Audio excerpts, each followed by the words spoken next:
Read Spider-Man 281, the resolution to this action-packed story with Spider-Man and the insidious Syndicate. There are a few things on this cover I wish to talk about. First is I have never liked how Spider-Man is coloured on it. I think the idea is he's meant to be using his spider sense or something, but it just looks wrong. The other thing is the floating heads. This is a pretty late day appearance for the floating heads. The floating heads cover concept was very big in the Silver Age and the Bronze Age, but it started dying out in the 80s. It was being used less and less, and so I started wondering what the final appearance of floating heads on a cover was.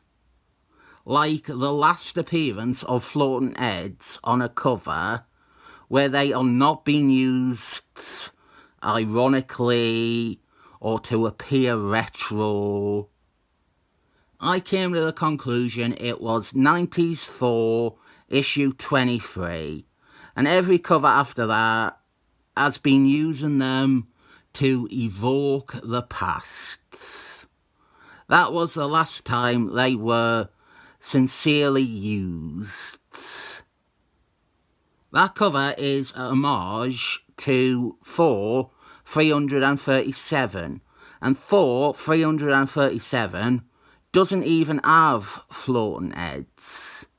So in that instance, I would be inclined to say they have been added purely because they think they look good on the cover. I was thinking Avengers 323 before I remembered that 4 one. Same artist as here, same cover artist. Right, so this is part 2 of this story with these bad guys. The Sinister Syndicate. Clockwise, starting at the leader, who is at the bottom right, we have Mark, and his real name is Abe. Subsequent member of the Thunderbals, and leader of the new Thunderbals. Then we have Rhino Man. He is the closest to a major Spider-Man baddie here.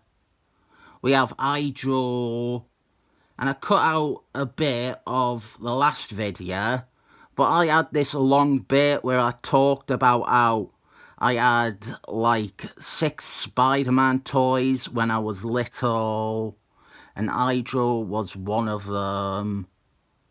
Then we have Speed McGee, also a member of New Thunderbals era Thunderbals.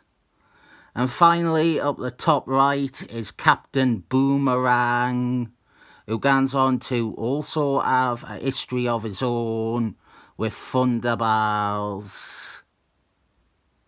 I have mentioned Thunderbals a lot, and the reason for that, if you didn't watch the last videos, is that these were some of the first back issues I got for their appearances of the 2 members of New Thunderbals. I got them when I was 14, going on 15. I always preferred this issue to part 1 because this is the action issue.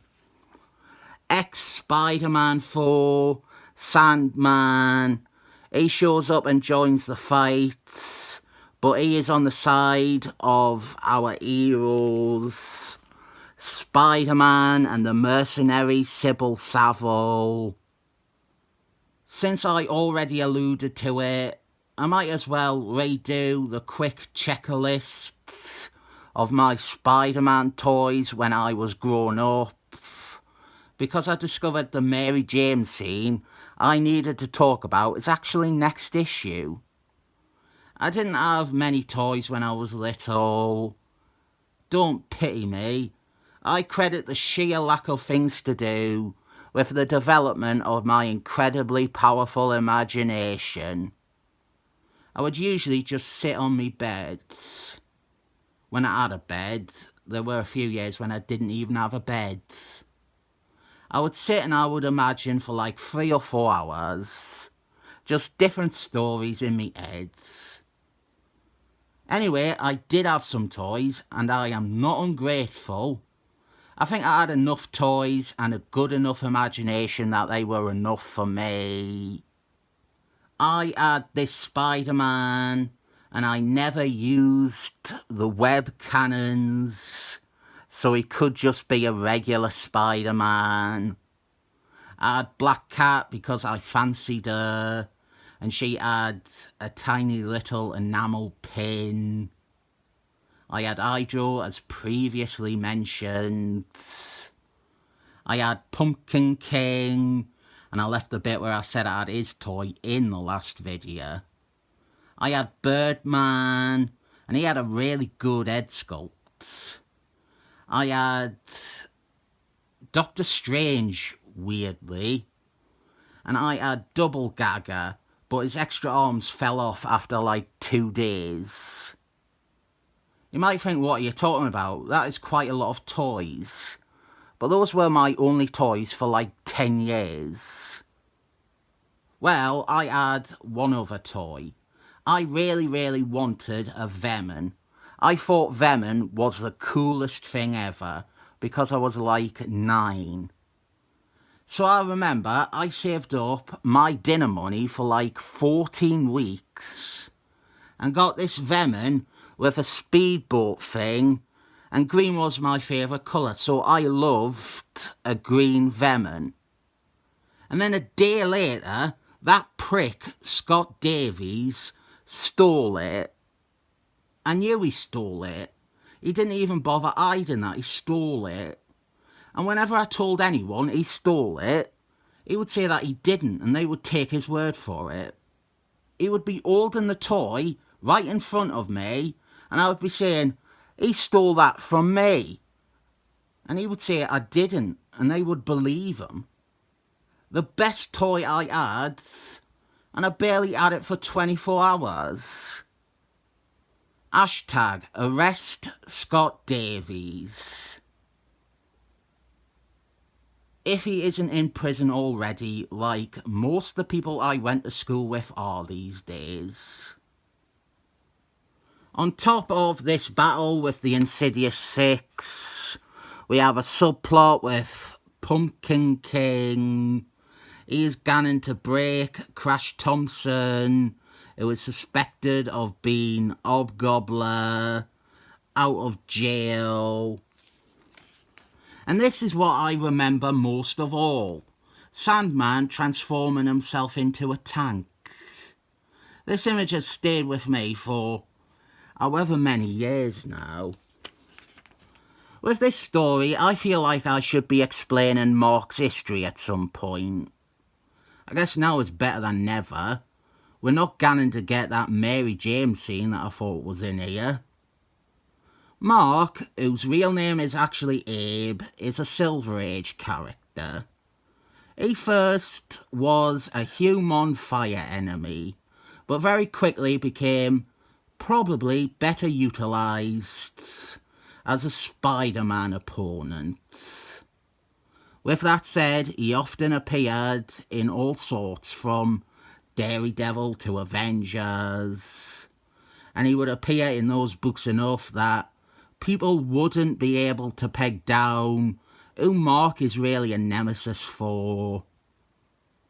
He received a redesign by Jason Byrne, and that became the character's best look. I think the thing that builds up his cred as being a Spider-Man enemy is these appearances leading the Insidious Syndicate, which then led to a miniseries starring them. In 1997, he became a founding member of the Thunderbirds, a team of supervillains disguising themselves as heroes in a bid to take control of the world. It was Kurt Busey's transparent rip-off of a Silver Age Justice League story. Under better writers like Fabio Nicieza, Mark earned his redemption and his atonement, and he became a very well-rounded character. The first ongoing series I bought every month was New Thunderbirds, which began with Mark in the lead role. He was leading this team of redemptive villains, including, but not limited to, Speed McGee, Captain Cold, and Radiation Dude. So I was keen to go back and read stories like this where Mark or those other characters from the team, like Speed McGee, were bad guys. It's something that I didn't think any other series really has. You want to read the back issues for a specific reason, to see them when they were flat out bad guys, to see what they are trying to atone for, rather than just because you like Thunderbirds and you like the characters and you want to read ad appearances for historical context.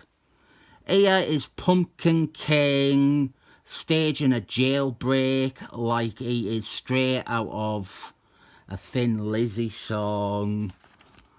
And all this stuff with Crash Thompson and Hobgoblin is a waste of time, really. But I always feel a little bit of sorrow reading these, because I do wish we got to see Tom Falcon's ideas for Hobgoblin and Kiss from the Rose play out. That Mary James scene I thought was in this issue taps into that, and the destructiveness of this book's editor. Sandman versus Hydro, a classic obvious matchup. Sand and sea together again. It was actually an encounter with Hydro in the first place that eventually led Sandman to decide to redeem himself. The other thing we have here is a Hobgoblin Pumpkin King fight. And I really enjoy this too. And so we have these two compelling action scenes playing out together. The story isn't deep or layered, but as far as action stories go, this is very top tier. Very much enjoy it. My one complaint, and it's not really a complaint, I would have loved to also see Shockster with the Insidious Syndicate here. Maybe then they could just call themselves the Insidious Six and save us from those poor stories in the 90s by Brie Larson's granddad trying to recreate the original Insidious Six story. We are nearing the very end of Tom Falcon's run. It was at the point where he had been screwed over too much by editorial. He does 2 more issues after this. There is the aforementioned Mary James scene, which I consider to have been removed from this issue and placed in the next one to make it impossible for Hobgoblin to be who Tom Falcon wanted it to be. I will get into all the slimy and scummy shit Christopher Proust did to fuck with Tom Falcon's stories and Tom Falcon's fucking pay in another video. Maybe if I do the Firestorm fight one. That one was purposely spoilt by Christopher Proust. I didn't get why he had it out for Tom Falcon.